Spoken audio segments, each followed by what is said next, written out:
分吧。哼，几位是从内陆来的吧？不用打听我的身份，你还没资格知道。这么高大上的慈善晚会，这种废物放进来，你也是活该。不过你放心，我不会迁就你，让他把赔偿我鞋子的钱直接捐了，这事算过了。我也不想破坏了这慈善事业。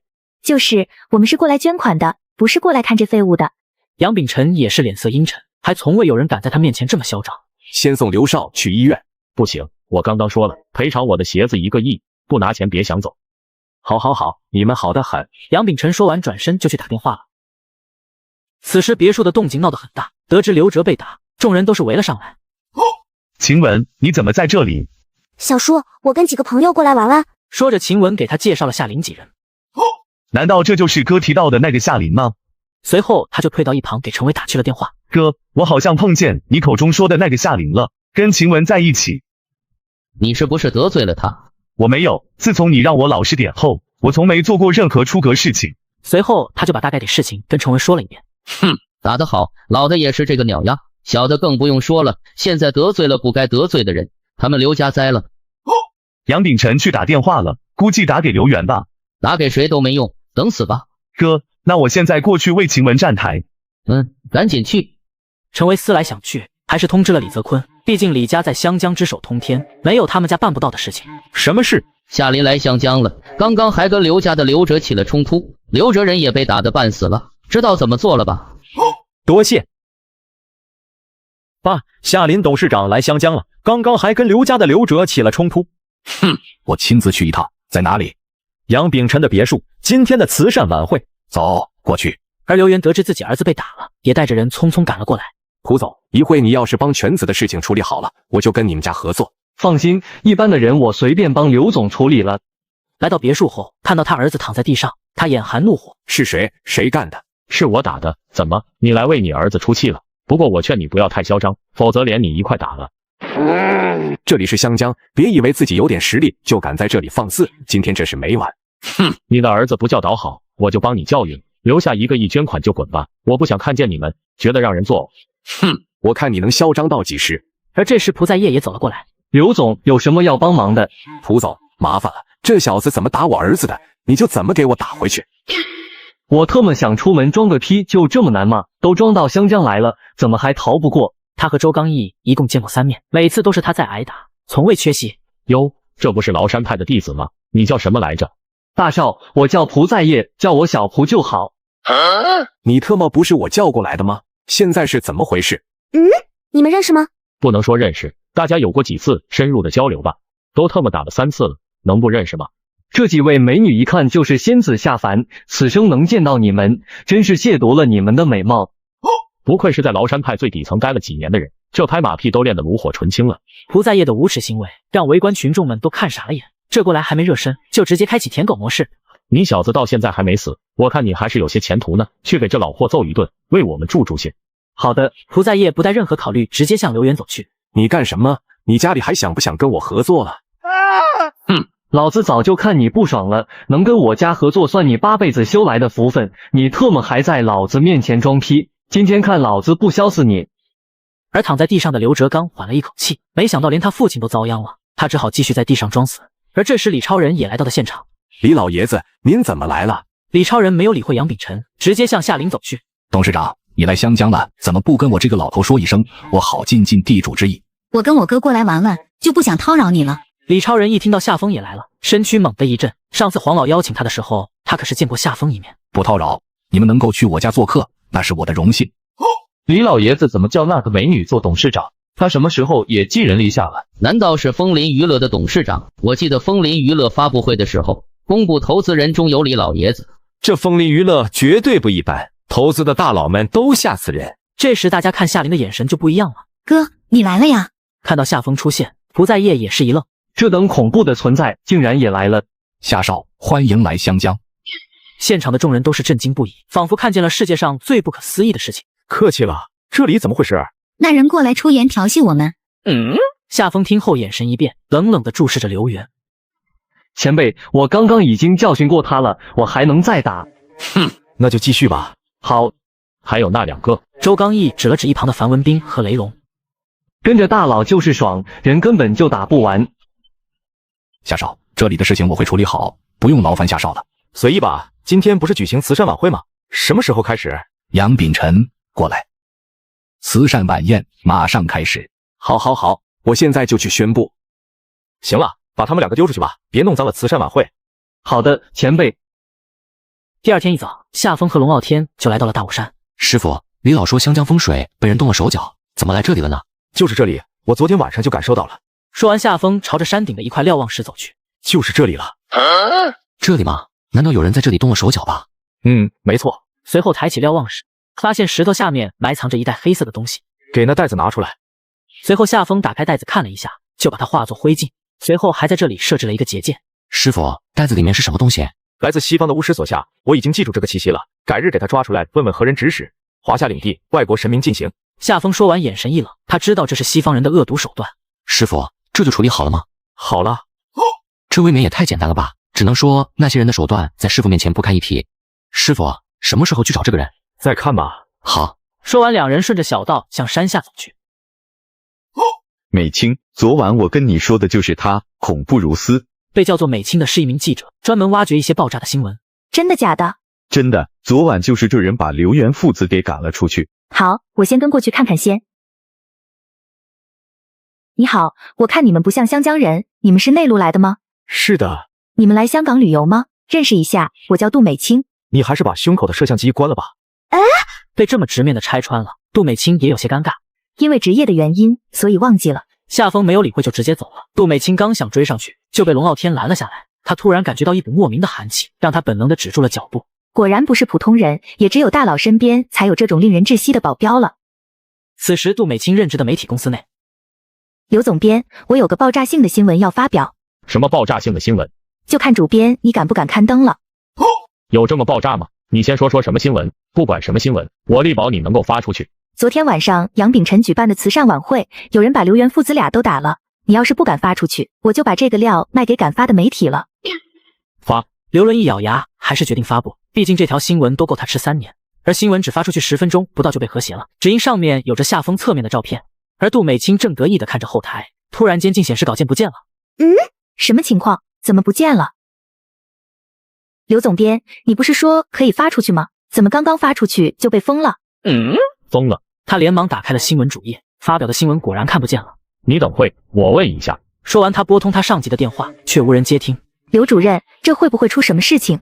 没事，我们报道刘元又不是第一次了。再说，只要事情属实，没有虚报实情，顶多发不出去，还能怎么样？两人在谈话之际，外面突然来了一群人，二话不说就要带走了刘伦和杜美清。我们又没犯法，你们凭什么带我们走？有些人的新闻不是你们想发就能发的，带走。很快，两人被带到了一处地方。杜美清被单独带到一处房间内，进去后，他就看见夏风就坐在一张椅子上，旁边还站着龙傲天和李泽坤。见李超人的公子都像保镖一样站在身后，杜美清也有些慌了。杜小姐不用害怕，叫你过来是想问你一些事情，只是我的新闻不能再发了。杜美清木讷的点了点头。发出去就被封了，这实力谁还敢发？你最近有跟什么特殊的人接触过？因为在下山的时候，夏风在他身上感受到了一股熟悉的气息，跟在山顶破坏风水的人手法一样。特殊的人吗？硬要说特殊的人，那也没你特殊啊。国外的人有没有？经过夏风这么一提醒，杜美清也想了起来。前不久有个大不列颠国的人请我吃饭，他想追求我，我寻思在他身上能挖点什么新闻，就答应了。现在能约出来吗？夏风没想到还有人隐藏在湘江，不过这人应该还是学徒级别的，所以夏风才感应不到此人的存在。这我有些不确定。那人叫查理·米卢，是电影制作人，我可跟他一点关系都没有，我只是想在他那里挖掘点有用的新闻。你最近是不是常常做梦梦见他？夏风此话一出，杜美清脸色一变。你怎么知道？你只要知道他不是好人就行了。从今天开始，你不会再做这个梦。他是不是在我身上下了蛊之类的？差不多吧。这个畜生，我马上帮你把他约出来。可是他要是不出来该怎么办？他不出来，我也能找到他，只是你直接约出来，省去了一些麻烦而已。小龙，晚上之前把这人找出来，我今天亲自去一趟大不列颠国，这些人贼心不死，我得尽快把他们除掉。是，师傅。杜小姐，一会麻烦你跟我回去确认下查理米卢。好。而夏风天黑后直接去了大不列颠国，而此时一处幽暗的古堡内，10几个人正围在一起开着会议。塔塔巫师说，破坏湘江的风水已经被人找了出来。今天查理米卢来电说，他可能已经被发现，现在正准备回国，这次任务失败了。华夏人还是不可小视，杜拉比的这个叛徒成天待在华夏，真是丢大不列颠国的脸。这是一群隐藏在黑暗中的人，专门针对华夏搞破坏。计划暂时搁置一段时间，等风声过了再去。现在湘江那边布置破坏风水的法术被人破坏了，华夏方面肯定重视了起来。如果还贸然行动，容易暴露行踪。而正在他们讨论之时，一道声音从四面八方传了进来：你们没有机会，犯我华夏者，其心必诛。谁？给我出来！一群人警惕地看着门口，而这时夏风突然出现在他们面前。哼！只见夏风手轻轻一挥，外面飞进来一具尸体。塔塔巫师！哼！你们难道不知道吗？华夏不可惹！夏风话音刚落，众人突然应声倒地，生命停止在这一刻。夏风踏出房子后，这里瞬间化为一片火海。夏风处理完后就回到了湘江。你不是去大不列颠国了吗？怎么还在湘江？已经回来了。回来了？这才几个小时，你当是在地图上面一点呢？哼，骗子！准备一下吧，我们回魔都。好的，师傅。你们准备回去了吗？杜小姐，有缘再见。真是一群怪人。当天晚上，夏风等人直接回到了魔都。马老师，双11你斩获了多少收入？还好，反正年年破纪录已经习惯了。哼，你不就得意这么一天吗？马老师啊，还是你会赚钱，一年到头大家白给你忙活了，统统交给了你。嘿嘿，还好，毕竟是实物嘛，不像小马，净搞些虚拟的东西放出来打折，搞来搞去他都赚。原本企鹅马就不爽了，被这么一说，脸色更加难看了。你也别装圣人，你比我还坑，好好的一件商品先涨价后打折，愣是高过了原来的价格。你这不是双11购物节，应该改名叫双11韭菜节。你在嫉妒？你看你都生气了。我嫉妒你个傻逼干什么？你们两人真是欢喜冤家，别吵了。老徐请我们吃饭的事情怎么说？向我们求救来了吗？他都快要走出来了，你的老情人企鹅马早就伸出了援手。这老许也是个人才呢，他什么时候请我们吃饭？都来魔都2天了，昨天你们才过来。行呗，都来魔都了，那就一起去一趟吧。此时保罗教皇和休斯王还有暗黑林3人也从倭国回来了，身后还带着2个人。教皇大人，我们这样过来找东方神仙，是不是有些唐突了？这次从泰国出来，差点生死道消，再次来到夏风这里，他有些心慌。你在说什么胡话呢？谁会在乎这些小细节？别以为我不知道你在想什么，你不就是怕死吗？谁要取你的性命，哪怕夜叉在世，你躲到他那里都没用，只能连夜叉一起害死。买1送1，你看看休斯王多淡定。休斯王认主了呀，我们没认主啊。保罗教皇听后摇了摇头，便不再说话。没一会，夏风就从学院走了出来。主人，东方神仙。什么事？东方神仙，我国的事情已经处理清楚了，以后不会有小丑再骚扰您。这2位分别是麻生家族和小泉家族新推出来的家主，他们过来向您致歉的。对不起夏教授，之前多有得罪，我们并不知情。为了表示我们家族的歉意，这是家族集团公司51%的股份，还有1000亿现金，现在奉上，还请夏教授大人不计小人过。股份的事情我让人联系你们办理，现金就以风铃娱乐公司的名义捐给华夏用于医疗。是，我还有事安排你们3人去做。3人听后面露喜色，有事情安排就相当于得到了夏风的认可。东方神仙，您请吩咐，我保罗愿意为华夏服务，愿意为您肝脑涂地。西方各国有很多不轨之人，对华夏虎视眈眈，特别是一些隐藏在暗处的人，总喜欢弄些小手段来恶心人。你们的任务是为华夏扫除一些为非作歹之人，任何对华夏不敬之人不可留。去湘江回来后，夏风就想到了此事。现在保罗3人过来了，这就是最好的打手。为华夏扫平障碍，义不容辞。任何对华夏不轨之人，必杀之。这件事情做好了，我会给你们一个机缘，去吧。谢东方神仙。夏风点了点头，转身离开了。你们2个在魔都等着来人找你们，把股份的事情给处理好了，别让我去第2次。是。3人相视了一眼，都能从对方的眼中看到兴奋。而此时的东方世家里，2个身穿锦袍的人把东方世家的人全部放倒了。看在你们东方世家是我们尹氏东方家分支的份上，饶你们一条命。跟我说说你的伤是怎么回事？回前辈的话，被麒麟所伤。麒麟，这个世界还有麒麟的存在？此言当真？麒麟早就消失在历史的长河中了，他们没想到在这个没落世界里还有麒麟的消息。不敢隐瞒前辈。哼，在哪里遇见的？据说是一位年轻男子的宠物，具体的我也不是很清楚。他的实力太过恐怖，一人力战几大陆地神仙。那天东方文康都昏迷了，事后的所有事情也是听别人说的。哼，也只有你们这些废物把陆地神仙当成高手。你只要告诉我们如何找到这年轻人就行了，事后必会给你一个机缘。我也不知道。现在修炼者工会被龙族取代了，想要找到这个年轻人，得从龙族这里着手。天祖是什么玩意？他们尹氏家族已经200年没有出现了，对于外面的事情根本不了解。天祖是朝廷的，用来维持修炼界秩序的。行，这里有没有龙族的人？有负责人在。东方朗和东方凯听后转身走了出去。前辈，切勿伤了天祖人的性命啊！他们代表朝廷。我们做事无需你教，办好是自己的事情。准备好30人。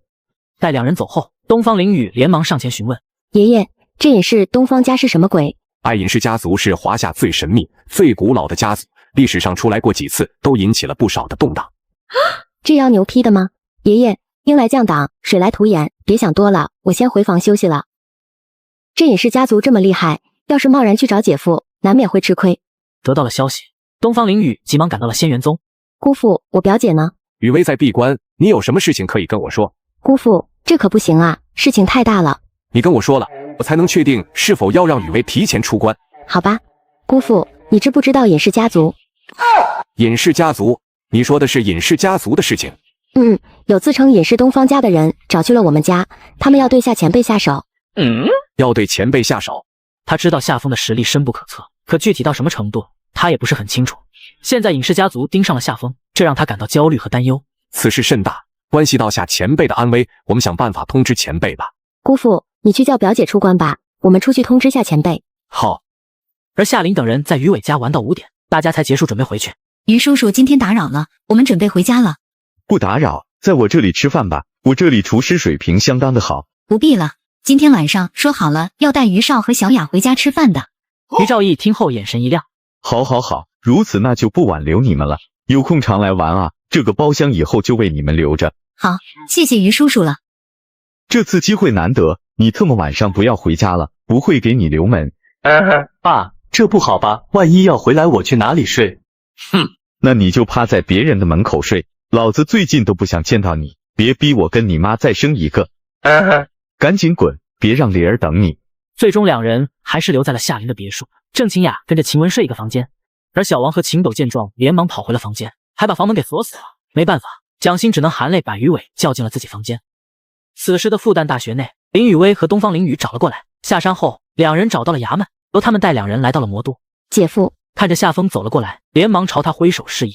你们怎么过来了？姐夫，我有急事要向你禀告，这里不方便说。前辈，夏教授，他们说过来找你有急事，我们才送过来的，打扰了。好，没事。你刚刚要说什么事情啊？姐夫，你麻烦大了，尹氏家族你知不知道？听说过一些。尹氏家族夏风自然听说过，不过这些人隐藏得好，如果没有人带路，根本就找不到他们。有2个自称东方尹氏家的人要过来找你，想从你这里把麒麟带走，估计他们现在也在路上了。东方凌雨把自己知道的事情全部说了出来。夏风听后并没有任何的表情。姐夫，要不你先找个地方避一避，等风头过了我再喊你出来。不用。能碰见尹氏家族的人，夏风高兴还来不及呢。他知道尹氏家族肯定有飞升的传承，这些传承夏风也想去看一下。姐夫，这可是尹氏家族啊，他们的修为肯定很厉害，你有把握跟他们交手吗？我说没事就没事。好了，我先走了。姐夫，你等等，我们来魔都都是让人送来的，我们第一次出事，身上又没钱，你不管我们了吗？那你们先跟着我吧，等这事解决完了，我派人送你们回去。好耶。说完，3人就朝停车场走去。龙傲天已经在停车场等候了。师傅，有关你的事情需要向你禀告一下。是不是有关尹氏家族的事情？师傅，你都知道了。夏风指了指林雨薇和东方凌雨2人，龙傲天顿时就明白了。师傅，这尹氏家族的人修为如何？有没有危险？不用太在意，等他们来吧。好。回到别墅后，夏风就找上了夏琳。莲儿，安排房间给他们2人住几天。好。大家都认识，毕竟在修炼者大会上也见过了。而在别墅的后院，小王正拿着鸡腿在给豆豆吃。王少，这狗是什么品种？我怎么没有见过？感觉有些不像狗。什么狗？叫他豆哥？这不是母的吗？还有你不就是大哥吗？难道舔狗1号的位置要让出来了？那我不就可以上位了吗？于胖子，你可不要小瞧了他取你性命就跟玩泥巴似的。你不是逗老子玩吗？老子再不济也不至于被一条小狗弄死吧？叫他豆哥是尊称，跟公母无关。还有就是吉少说的是夸张了一点，就是瞎比喻。不，你理解错我的意思了，我是说他拍死你，跟我现在拍死一只蚂蚁没有任何的区别。一个比一个能吹，你怎么不给他吹上天？就这小狗，我能打10个，不带喘气的。这时杰克马走了过来，手中还拿着一块烧好的猪脚。给豆豆的。小王点了点头，接过猪脚。这狗真的有些奇特啊，这么能吃。老子没跟你吹牛，你搁远一点，惹得他不高兴了，你就白死了。来，豆哥，吃猪脚。网络上都说你是爱狗人士，你果然爱的极致啊。看来自己迟迟没有成为一个合格的舔狗是有原因的。还记不记得以前我跟你说过的话？什么话？你的段位不够，你没法理解无知是多么的可怕。见小王这样说，他下意识地看了一眼在啃猪脚的豆豆。难道这狗有什么不平凡之处？好了，豆哥你慢慢吃，我们先走了。豆豆全程当作没看见，自顾自地啃着猪脚。走吧，还杵在这里干什么？哦，好，看来到时候要舔一下豆哥了。而此时魔都一家酒楼内，师兄，没想到一块不显眼的玉佩能在俗世界换这么多钱。没想到外面的物价这么低，一块玉佩都够我们胡吃海喝几个月。师兄，这外面的生活可是好多了。确实，山门里面哪里能吃上这等山珍海味？师兄，这麒麟在魔都，为何我们感受不到？估计是变身了，隐藏了气息，这就不好找了啊。不是说在一个叫夏风的小子手里吗？找到他不就等于找到了麒麟吗？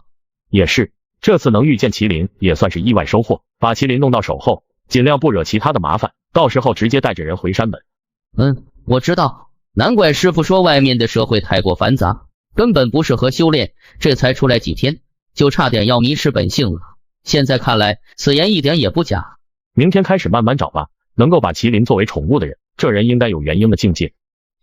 师兄，这外面为何还有修炼出元婴的人？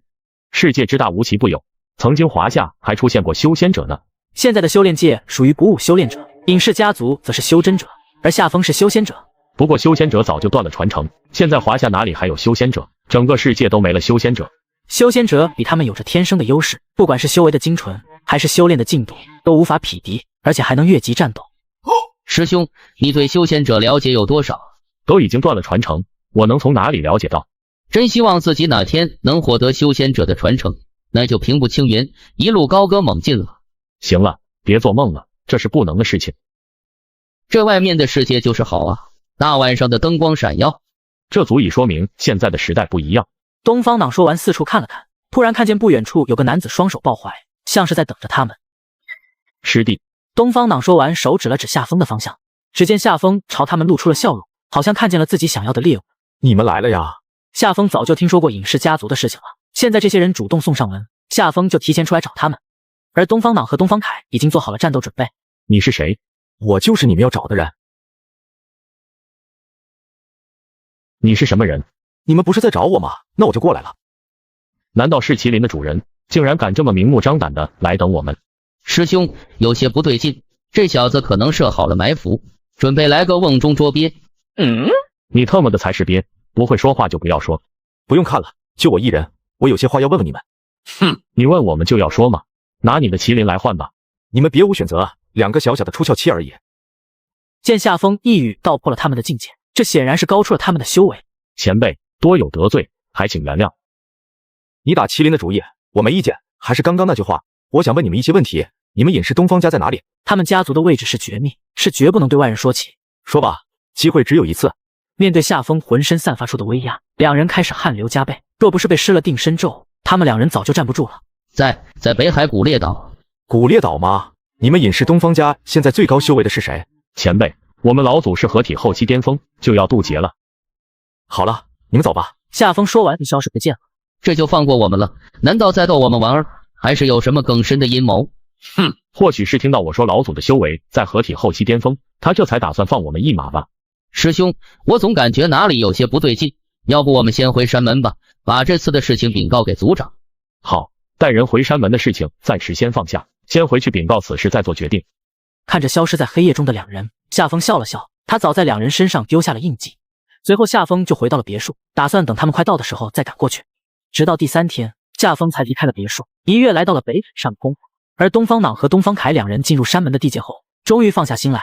师兄，夏风没有跟过来吧？东方朗扩大自己的神识，并没有发现任何气息。他没有跟着我们过来。可是我们告诉了他山门的位置。就算他找到这里，也进不去山门里面。还有我们把山门的位置告诉他这事，一定要隐瞒。师兄，我懂的。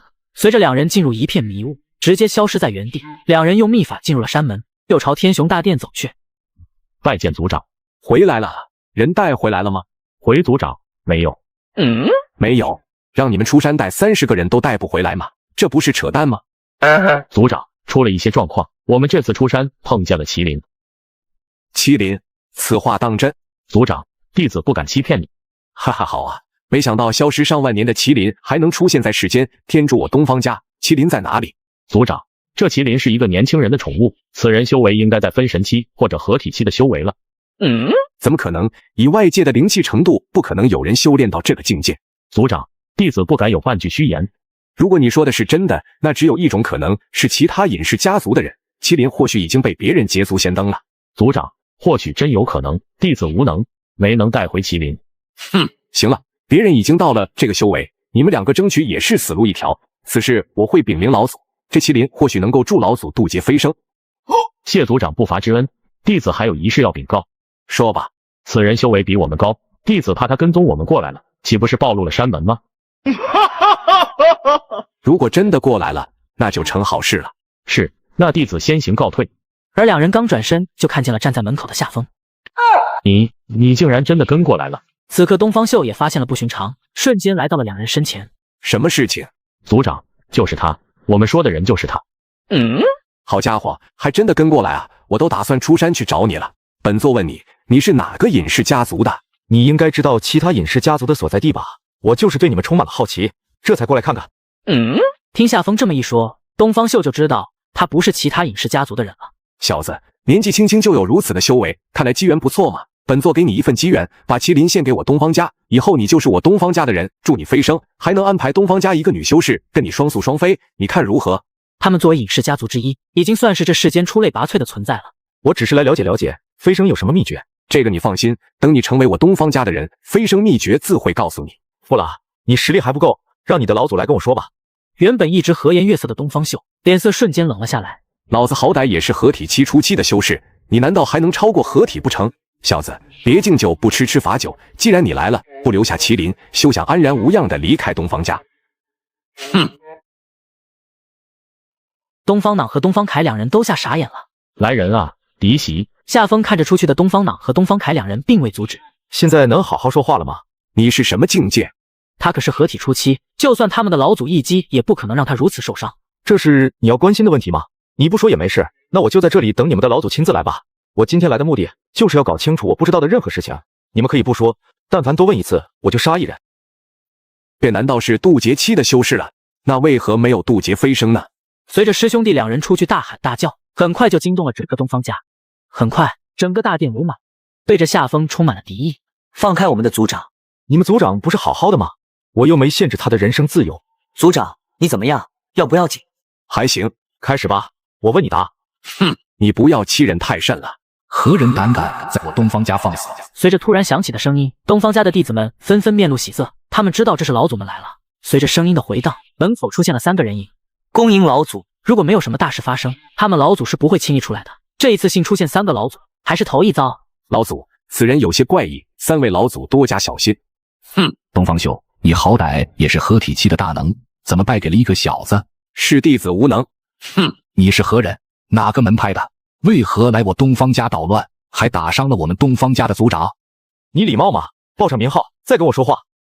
东方家的弟子听令，全部退出大殿。是，老祖。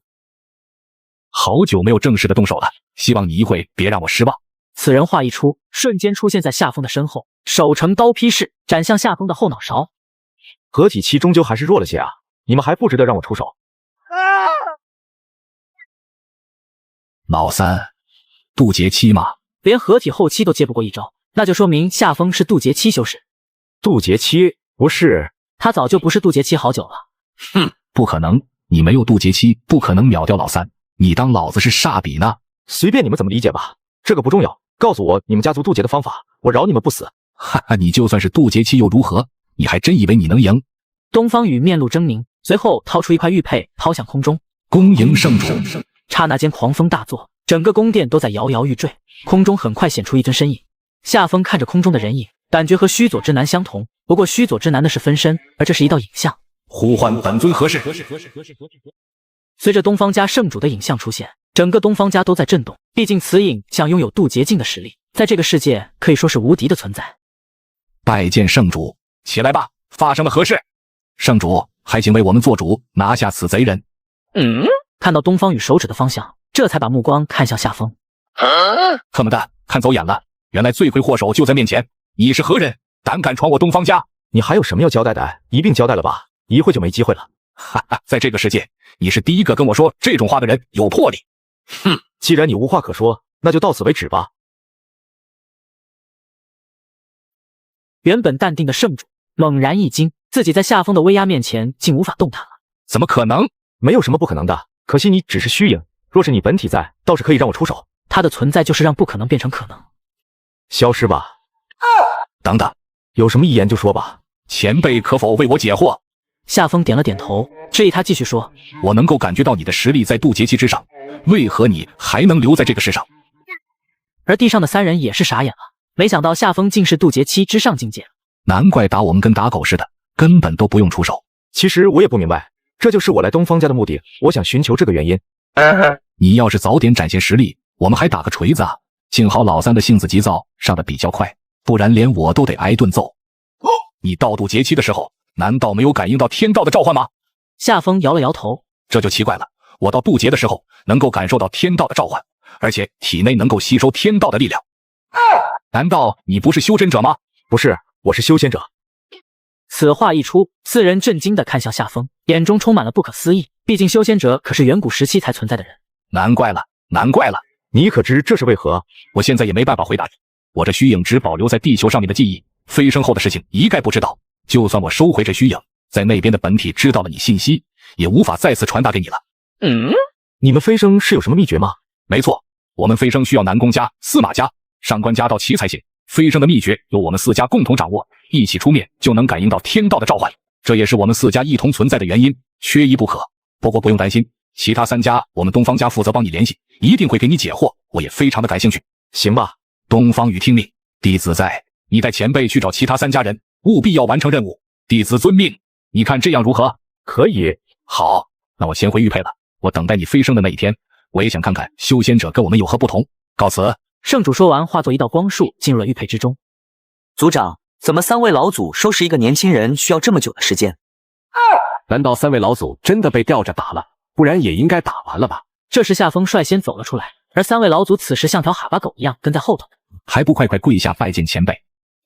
拜见前辈，果然不出我所料，老祖肯定也被打得很惨了。起来吧，前辈，你看什么时候出发合适？这三家在哪里？司马家也在北海，其他两家分别在南海和蓬莱岛附近。一听到蓬莱岛，夏风也想起了东皇钟，一直没有时间去看看，这次倒是一个机会。明天出发吧，现在已经是晚上。是，前辈，我马上给你安排住宿的地方。第二天一早，几人就出发来到了司马家。前辈就是前方了。何人叩我司马家的山门？本尊东方当空。老祖，您请稍等，我马上去通知族长。去吧。莫非发生什么大事了？怎么两位老祖都亲临了？玉文拜见两位老祖。别客气了，我们要去找司马亮和司马衷谈事。好，老祖，你们请先用茶，我这就去通知老祖。去吧。前辈，这司马亮有些骨头硬，一会你给他来个下马威。随意吧。夏风的目的很简单，要么就配合，要么就死。希望司马亮这货的骨头硬一点吧，不然就不好玩了。哈哈，老贼，你怎么跑我这里来了？难道要陨落了吗？话音刚落，门口就出现两位矮胖的老头。就算是你死了，老子都不会死。那你来找老子干什么？我让他们来的，我需要司马家配合，拿出飞升的秘法。司马亮这才注意到夏风，脸色也有些不善。这小娃娃是谁？真他妈能作死啊！一会有你苦头吃的。你别管我是谁，我只要你跟我走。东方宇，你不知道教育小娃娃，我出手帮你教育一下吧。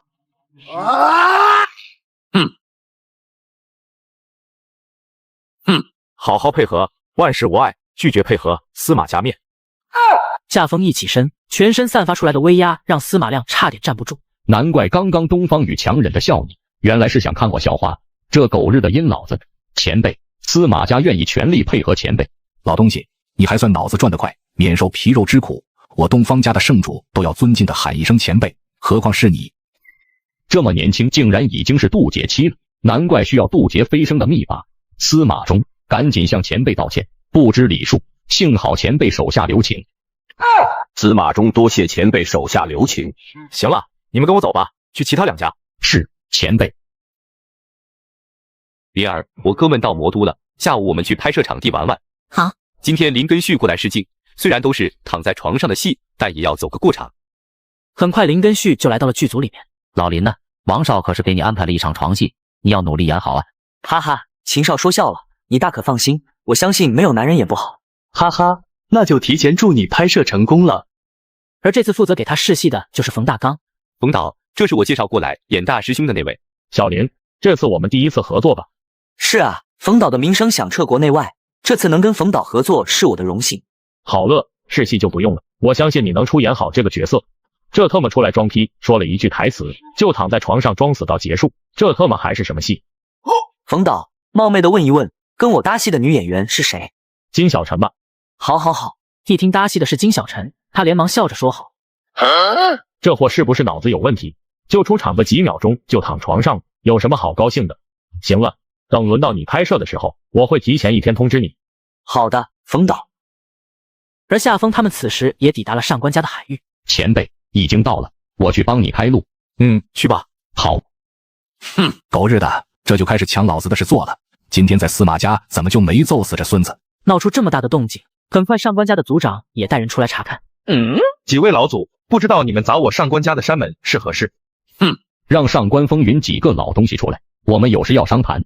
司马老祖，还请你说说什么事情，晚辈好去禀告。跟你说有什么用？你能做主吗？你若是这个态度，恕晚辈无法做到。那老子先给你一点教训。老祖，救我！随着上官明的救喊，瞬间出来了3个人影。司马亮，你他妈想干什么？准备撕毁约定吗？你这小辈不听话，我替你教训教训他。你这特么都打上门了，还敢说老子的小辈不听话？你既然手痒，那老夫就领教领教你的修为。而2人都是横逆的劲，打了10几回合也没能分出胜负。行了，我需要你们上官家的配合，我要飞升方法。前辈，上官风雨这老东西不听话，我替你教训教训他。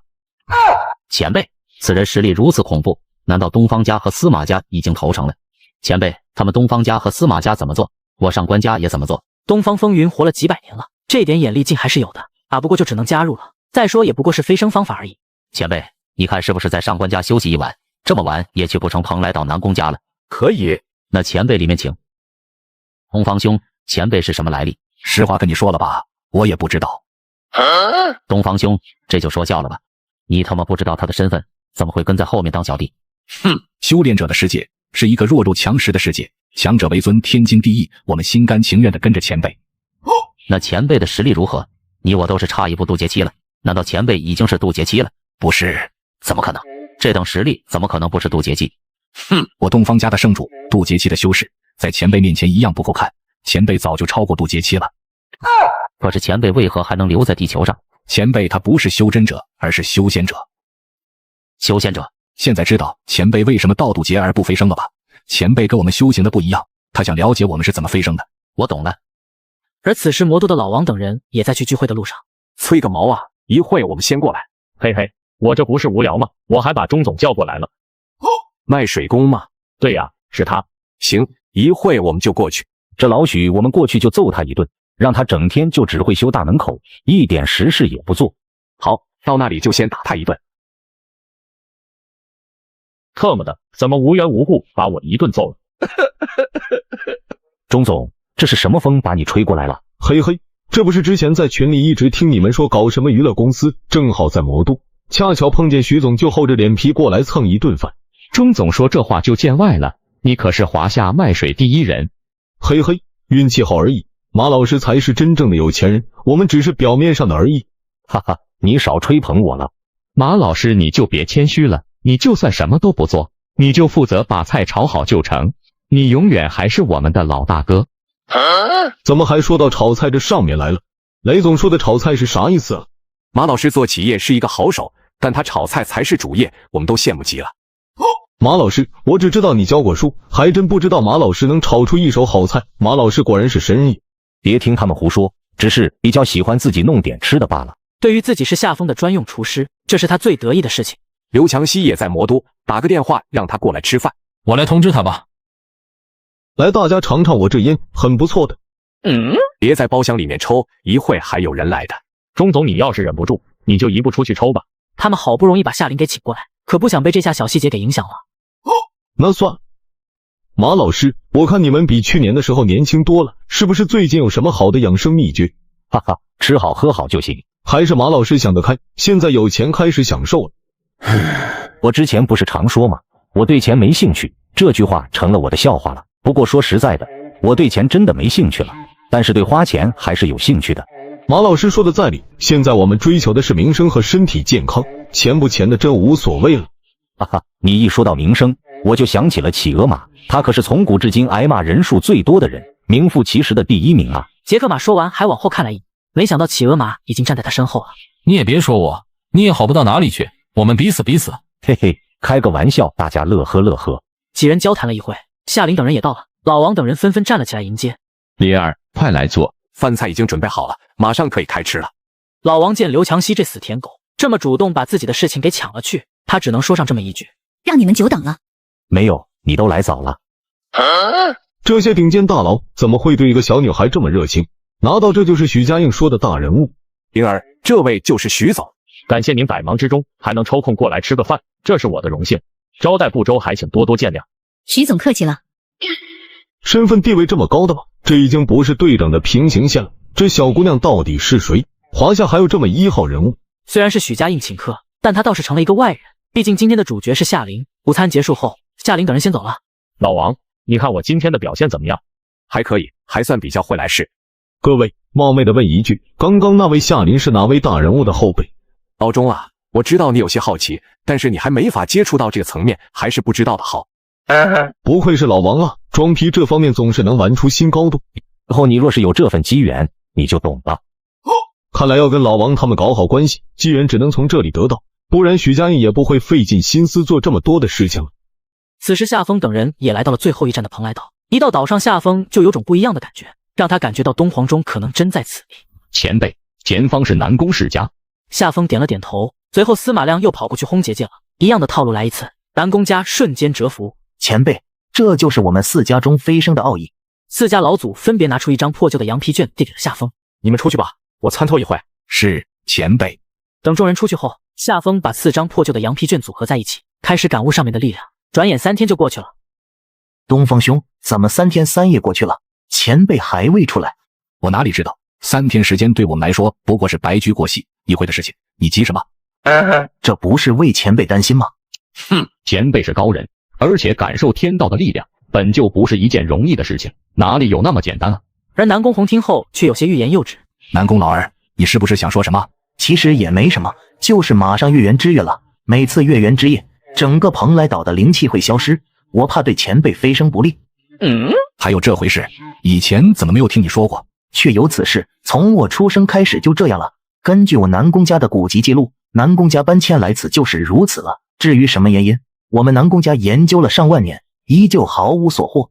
难怪南宫家每次有飞升的人都会选择在15月圆之后，原来是这个原因。再等等吧。又是1天过去了，今天是月圆之夜，蓬莱岛的灵气也开始越来越薄弱了。而夏风也睁开了眼睛，仿佛有东西在召唤他似的。经过这几天的研究，夏风也把大致的情况终于摸了个通透。是你在召唤我吧？夏风随后一挥，大殿的门打开了。都进来吧。前辈，如何了？夏风随手把4张破旧羊皮卷还给了4位老祖手中。有些感悟，可能因为我不是修真者的原因，暂时还无法感应到天道。前辈，幸好你今天出来了，你要是再晚1点不出来，我们就要来叩门了。今天是月圆之夜，蓬莱岛的灵气会完全消失。若是你正巧赶在今天飞升，那就出大事了啊！每次月圆之夜都是如此吗？回前辈，每个月的月圆之夜都是如此。从家族的古籍上来看，已经有上万年了。被南宫后这么一说，夏风更加可以确定东皇钟就埋藏于此。这是上古时期的神器，想必对我飞升有帮助吧？而且东皇钟被称为天界之门，能够单独开辟一条新路，直接去往其他位面。这种情况是因为蓬莱岛上有一件特殊的东西，晚上我过去取了，以后此类现象就会消失。夏风并没有直接道明东皇钟，毕竟这东西太匪夷所思了。原来如此。至于什么特殊的东西，大家都很识趣的不问，机缘不是他们的，强求也没用。随着时间慢慢过去，很快黑夜就来临了。现在蓬莱岛的灵气几乎没有了。当夜色彻底降临，时机一到，夏风就向南而去。前辈就是前辈，这等高深莫测的实力，我辈楷模。而在蓬莱岛南面，夏风俯身在半空中，寻找着东皇钟的气息。越靠近这里，就越能感受到有东西在召唤自己。突然之间，夏风挥手劈开一处地境，瞬间出来一处结界。夏风二话不说，直接飞身进去。刚进入结界内，里面好似无尽的星空，在一直向下坠落。夏风落地后，看到台阶的上方写着蓬莱仙府。如果这东皇钟真的在此地，那就代表东皇钟是人为的，就是有人特地放于此地的，不然也不会出现蓬莱仙府4个字了。突然之间，狂风大作，夏风的前方出现一个淡淡的身影，由虚化时，何人胆敢闯蓬莱仙府？只见这人影高有2米，头生双角，手中拿着一把长长的斧头。你走吧，你挡不住我。哼，找死！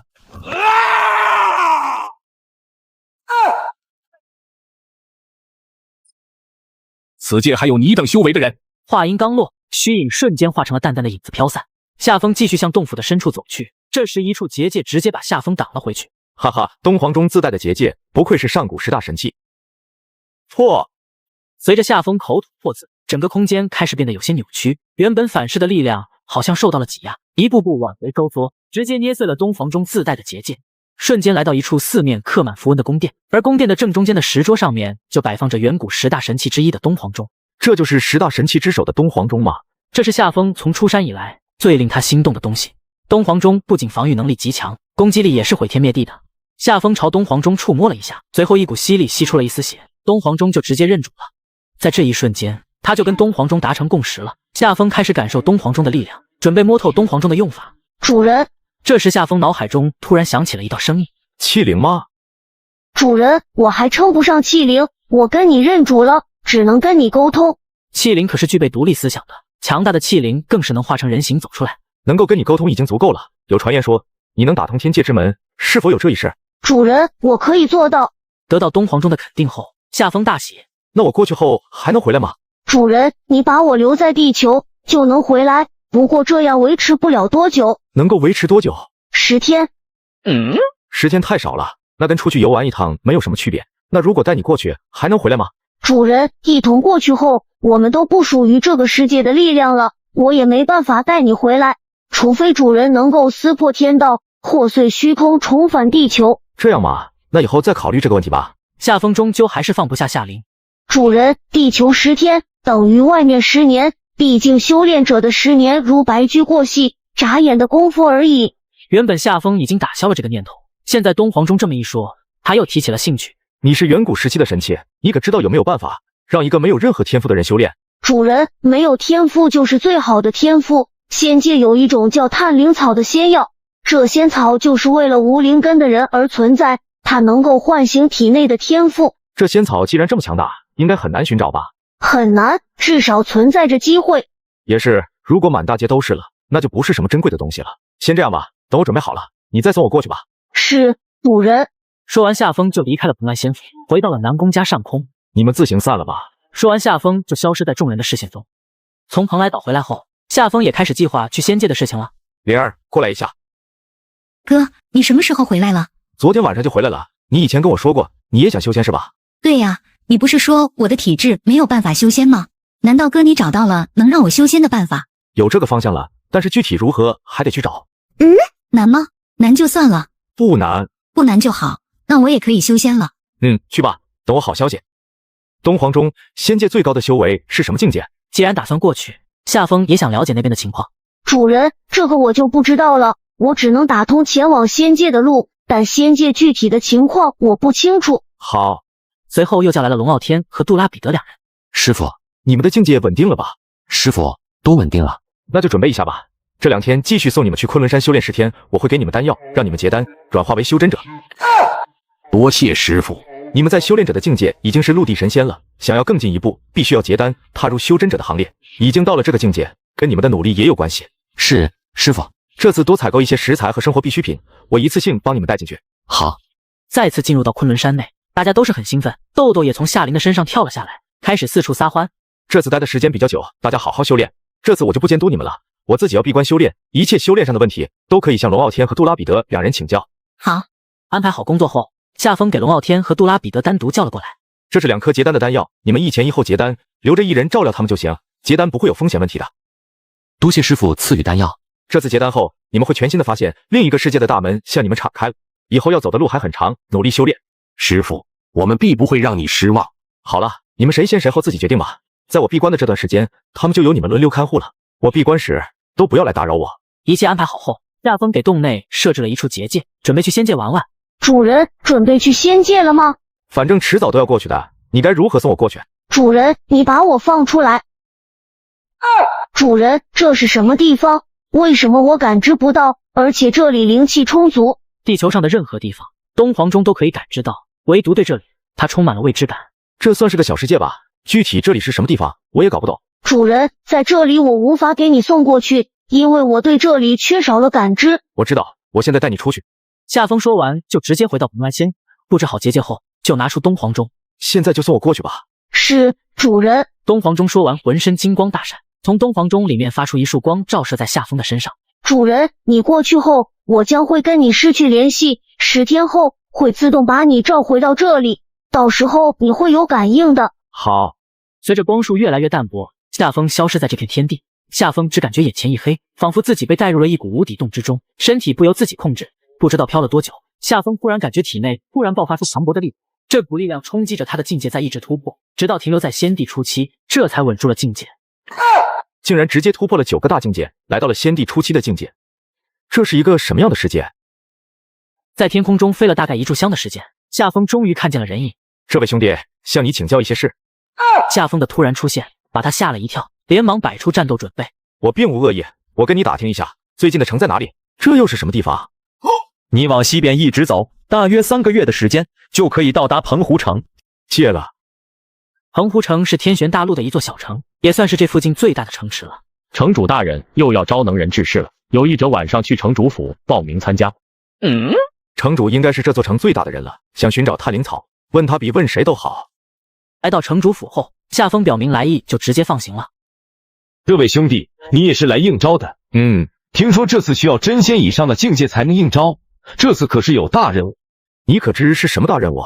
这个就不知了，据说要前往青龙城。而青龙城就是天玄大陆的主城。这时城主也带着一群人走了出来。此次招收要求是真仙以上的修士去青龙城代表澎湖城去试炼，具体要干什么，等到了澎湖城你们自然会知道。凡一律符合要求的，先支付1000灵石，若成功回来，再加5000灵石。很多修士终其一生都得不到1000块灵石，一瞬间好几个人纷纷报名。我参加，我也参加。夏风人生地不熟的，也准备跟过去看看。我也参加。城主看了一眼夏风，见他的修为刚好在真仙初期，就答应了下来。应招的登记一下，给你们3天的时间准备，3天后在城主府集合出发。3天后，夏风再次的到了城主府。各位，多余的话我就不说了。这位是池长老，这次由他带队，希望你们相互帮助。我在澎湖城等着你们的归来。爹，那女儿准备出发了。慢慢，路上小心，要听池长老的话。爹，你放心吧，不说完成任务，保证大家安全归来。好，池长老，慢慢的安全就交给你了。放心吧，城主。石瑞丽一共派了6个人，由池长老为主。这次试炼不管如何，我们自保为主，得不到的东西我们不去贪，只要不贪婪就不会有事。那我们捡剩下的东西总可以吧？一点东西都不捞点回来，这有些亏呀。特别是花大价钱请了这么多真仙境界的人。可以。池长老，既然我们不争不抢，为什么我爹还花这么大的代价请人？没办法，人多才能保障大家的安全。用了将近半年的时间，夏风等人终于到达青龙城。100丈高的城墙一式龙卧于陆，城头更是装了防御阵，推动后能够抵挡住仙帝的全力一击。这青龙城真的太大了。青龙城作为天玄大陆的都城，不管是地位还是它的重要性都无法比拟。池长老，传说2万年前妖族进攻青龙城连防御阵都没有破。没错，据说8名仙尊级别的超级强者连续进攻了3天3夜都无法攻破阵法。那妖族为何没有先帝的强者过来破阵呢？先帝的强者不会过问这些俗事，再说先帝的强者一共才那么几个。一行人进城后就找了一家酒楼住下来。池长老，我们打算出去逛逛。大家不要惹事就行。小姐，要不要再叫2人帮忙拿东西啊？也行，花了钱请他们来，不做点事怎么成？随后转头回来，指了指夏风和另外一个男子：“你们两个跟我出去一趟。”好。青龙城是一座极大的城池，里面的常住人口有几千万之多，而且每天的流动人口也极其的多。夏风看着身边路过的人群，碰见实力最强的人也只是玄仙，更多的人都只是在元婴以下。这跟自己想象的有些不一样，还以为仙界应该是金仙多如狗，玄仙满地走，搞了半天玄仙都是牛批的人了。小姐，我们去那边看遍戏法了。行，我自己逛逛，一会在这里集合。好，你们两个跟着小姐。哼，没兴趣，我只是被请过来的。你一个真仙初期的小子，没资格指使我。还有，这个世界强者为尊，你有没有一点尊重的心理了？他说话难听了一些，还请别介意。你们去吧，我自己逛逛就行。你们俩愿意跟着我就跟着，不愿意可以四处逛逛，一会在这里集合。那人听后直接转身独自走开了。几人分开后，夏风反正也没事，就跟在迟曼曼的身后。你叫什么名字？我叫夏风。你要是想自己四处逛逛，可以不用跟着我的。没事。那行吧。夏风跟着迟曼曼四处逛了一会，来到一家卖衣服的店面，便走了进去。见过两位上仙，欢迎来到伊尼场，两位请随意挑选。怎么没有女子的服装吗？女子的服装在2楼，请跟我来。你在下面看看，我上去一会。小姐，你喜欢哪一件可以试试？好，我可以试试这件吗？可以。没多久，迟曼曼就从试衣间走了出来。你穿上这身衣服非常好看。真的吗？这件衣服怎么卖？1万中品灵石。1万中品灵石，这不相当于10万块下品灵石了吗？我考虑一下。哟，伊尼场的品味现在这么差了吗？什么人都可以进来买衣服了。这时3楼走下来4人，为首的女子看着迟曼曼嗤笑了一声，言语中充满了鄙视的味道。见过几位上仙？哼，这件衣服拿着这种人试穿，她配吗？就是燕儿姐姐说的对。迟曼曼很快就把衣服换了出来，交到迎宾小妹手中。抱歉，打扰了。没事。迟曼曼看了一眼卢燕等人，转身就要离开。等会，什么事？哼，把衣服买下再走。你这种人试穿过了，简直暴殄天物，拉低了伊尼场的档次。哼，店里也没有规矩说试穿的衣服要一定买下吧？现在有了，跟你们老板说，试穿的衣服必须买下，也仅有这一次。迎宾小妹无奈，只能上楼禀报。也不看看这是什么地方，是你这种人能进来的吗？小城来的人就是穷。在迟曼曼为难之际，迎宾小妹走了下来。很抱歉，老板说要你买下这件衣服。赶紧买了滚蛋吧，买不起那就给你卖去玩物坊接客，直到你买得起为止。卢燕也看出迟曼曼根本就买不起，所以故意刁难。迟曼曼听到玩物坊，脸色猛地一变。看来你是没零食买下了，这就怪不得别人了。到时候你们要帮忙光顾生意啊，让他早点赚足零食。是小姐。我去凑凑。夏风，你上来一下。你去9楼通知池长老过来，我这里遇到了一些麻烦。发生什么事了？哈哈，也没什么事，试穿的衣服买不起，那就准备被卖去玩物坊。怎么仙界也有人玩这种低级的事？看来不管是哪里的人，总有恶人存在。跟我说说多少灵石？哼，你算个什么东西？你能拿出1万中品灵石吗？哼，是造。快走，犯事了。今天谁都别想跑。哼。那2个可是玄仙强者，竟被夏风一掌解决了。小姐，他是仙君境界的修士，你小心。哼。仙君既然是和父亲同级别的强者，为何要装成真仙？卢燕一听到仙君的实力，吓得退后了几步。你不要过来，我爷爷可是仙王卢道迷。具体是怎么回事？这情况是这样的。迎宾小妹快速把事情的大概讲了一遍。卢燕见夏风没有注意到自己，连忙向另一个女子使了一个眼色，示意她去通知她爷爷。夏风，你到底是谁？我还是那个我，依旧是你们招过来的人。把衣服包起来吧。好。我没有零食购买。说完这句话，迟曼曼低着头，不好意思去看夏风。我也没有，不过送零食的人马上就来了。谁送零食过来？要不别买算了，这里是青龙城，多一事不如少一事。卢燕在一旁可是听着迟曼曼这样说，胆子瞬间大了起来。你们有本事别跑。夏风，要不我们还是走吧。等会说给你买下衣服就必须买下。主要是夏风身上也没有多少零食，想要借一些零食来用。何人胆敢殴打我卢家的家？爷爷，你再不来我就要被打死了。燕儿，听说你被人打了，爷爷马上赶了过来，伤在哪里了？爷爷给你出气。爷爷，是他打的我。哼，一个仙君境界的人胆敢在青龙城放肆，报上你的名号。卢道迷也没急着动手，觉得这么年轻的仙君背后肯定有着强大的宗门，先打探清楚了再动手也不迟。我还等着你来付零食呢，你孙女辱骂我在先，赔偿我精神损失费50万枚上品灵石，此事就作罢。赔偿50万枚上品灵石？哼，老夫从未见过像你如此嚣张的人，我替你家里人教训教训你。哼！谁他妈说这是仙君的实力？明明是仙皇的实力。仙王说秒就秒，这是自己招来的真仙境界修士。此时卢道迷猜测到夏风最低都是仙皇强者，也不敢再放肆。多谢上仙手下留情。哼，把衣服的钱付了，晚上准备好灵石，我过去拿。夏风说完就把衣服递给池漫漫。此时池漫漫懵逼的接过夏风递过来的衣服，还没有缓过神。走吧。好。直到夏风下楼后，卢道迷都还不敢下去。爷爷，这怎么办？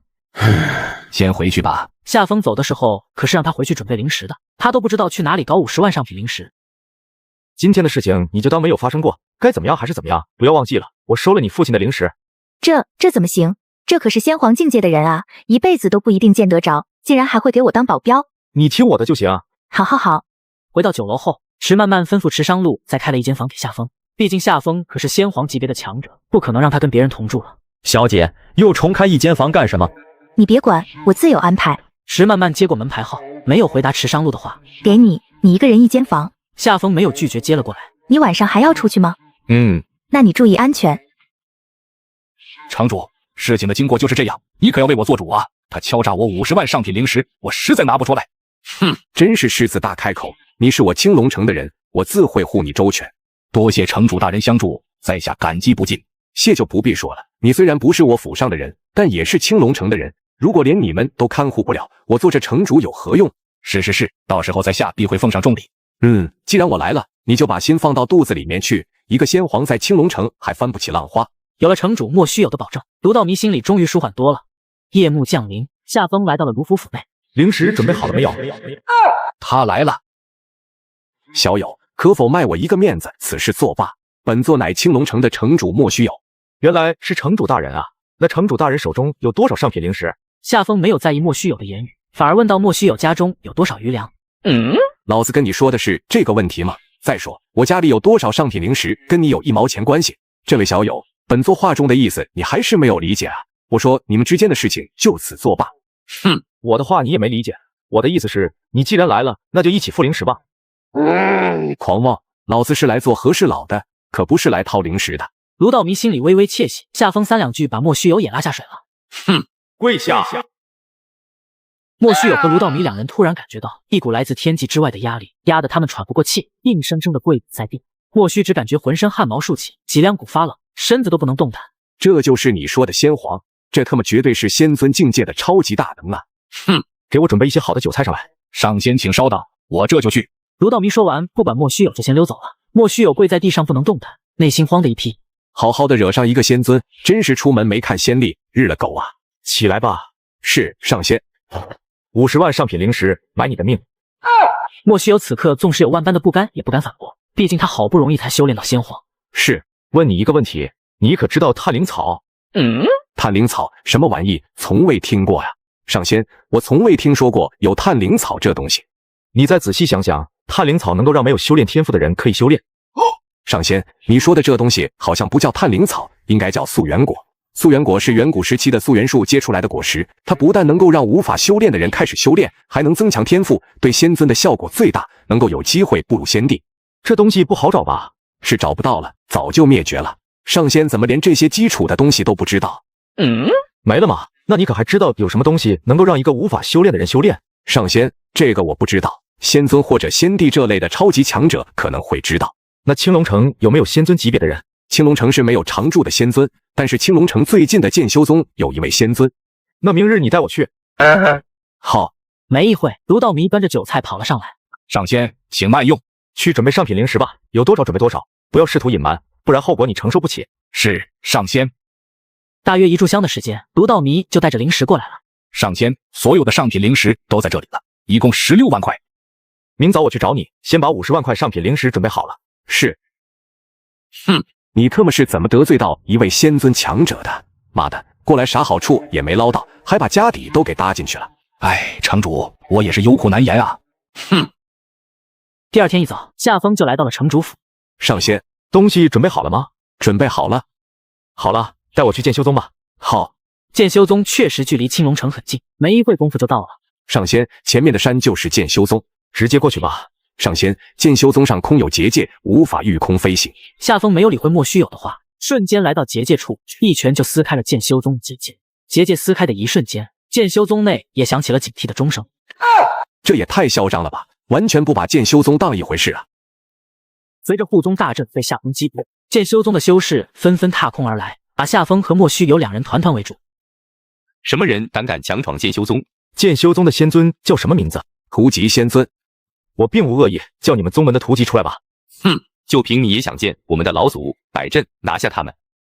正要动手之际，远方突然传来一道沉重的声音：“住手！”这时一位老者踏步而来，瞬间到了众人的面前。拜见老祖。能够撕破他们剑修宗的结界，至少也是仙尊境界，所以图籍发现后立马赶过来。小友找我图籍何事？仙尊果然不一样，浑身充满了磅礴的力量。我来是想向你请教一些问题。里面请。两人来到大殿后，图籍笑眯眯地看向夏风。小友的境界，本座现在还看不透，可是仙尊后期了。毕竟他自己就是仙尊中期境界了。夏风也不否认，点了点头。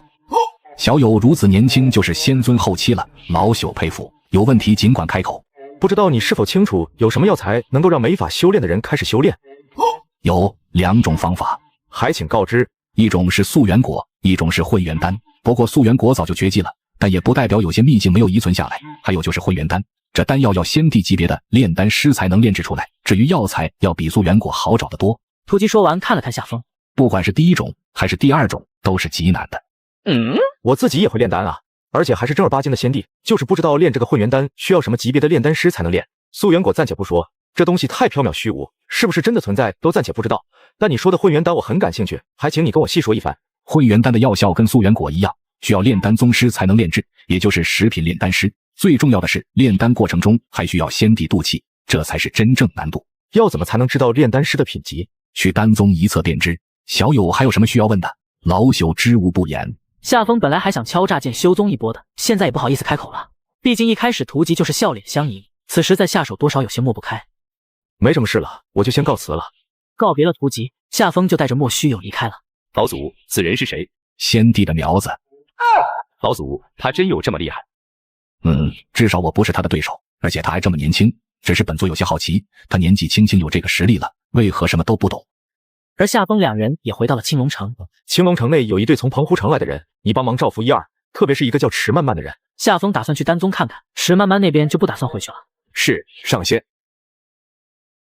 我有事要离开了，有缘再见。池漫漫一愣，抬头看向天空，却没有夏风的身影。而此时的昆仑山内，企鹅马一直追着杰克马在暴打，杰克马被打得鼻青脸肿。众人看着被追着打的杰克马，捧腹大笑。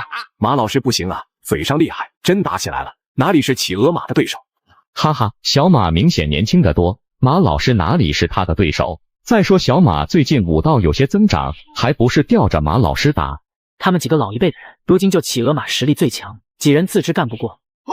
雨琴，你爸真是勇猛啊！这2天马老师看你爸的眼神都带着惊慌。哈哈，马老师这是自作自受，没实力还嚣张。唉，不用管他们呢，打打也好。而夏风此时已经来到丹宗，正好碰到了丹宗在选拔弟子。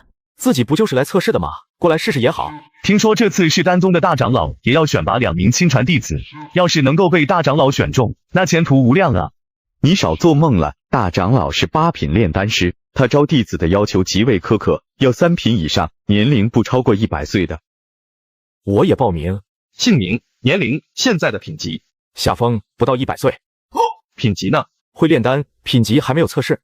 那人点了点头，递了一张报名表给夏风。夏风刚刚转身，就见一个老头带着一个年轻女子走了过来。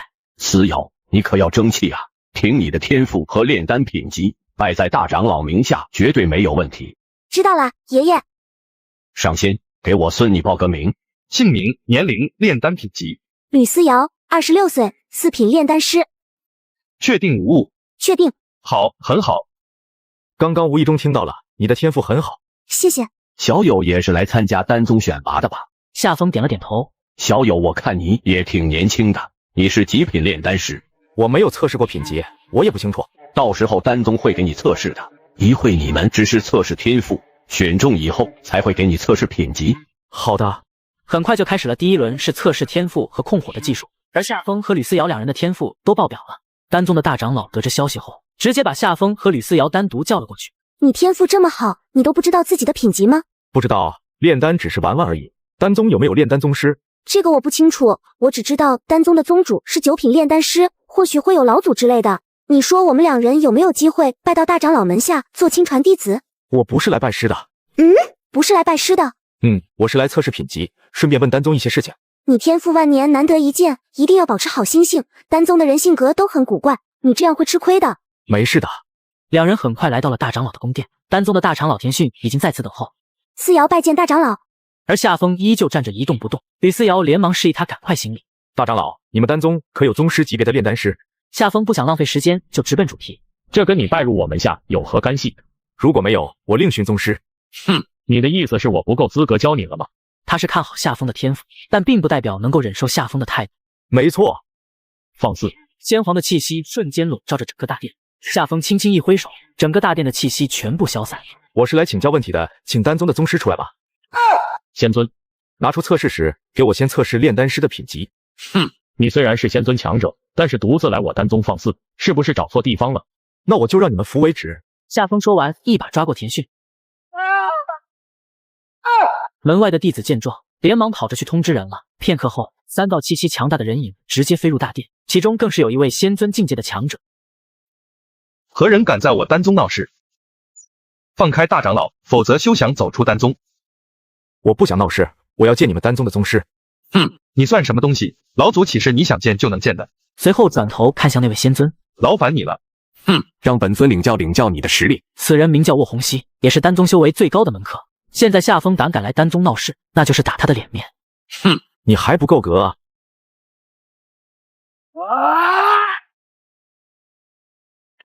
此时整个大殿鸦雀无声，一股寒意涌上了心头。这是先帝的气息。他们丹宗的人以前接触过先帝，所以夏风动手之际，先帝的气息侧露了出来。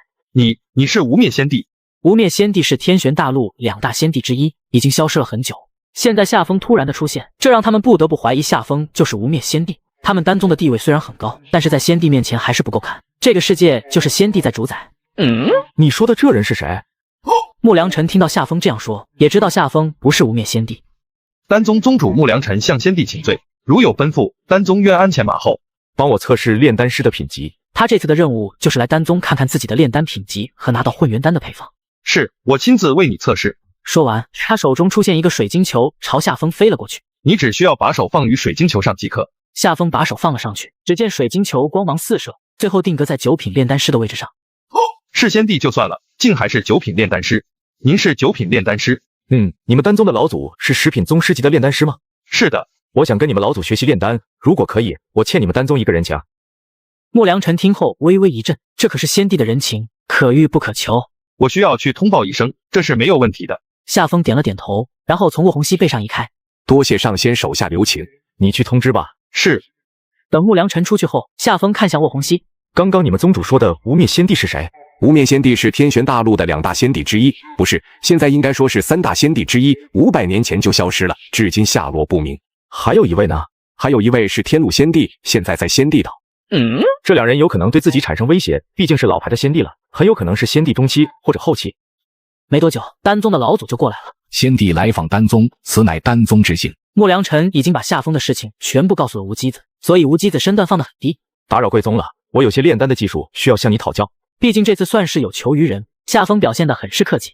共同探讨一下而已。他叫吕思瑶，天赋很不错，你要不要收下当弟子？你要不收，我可要了。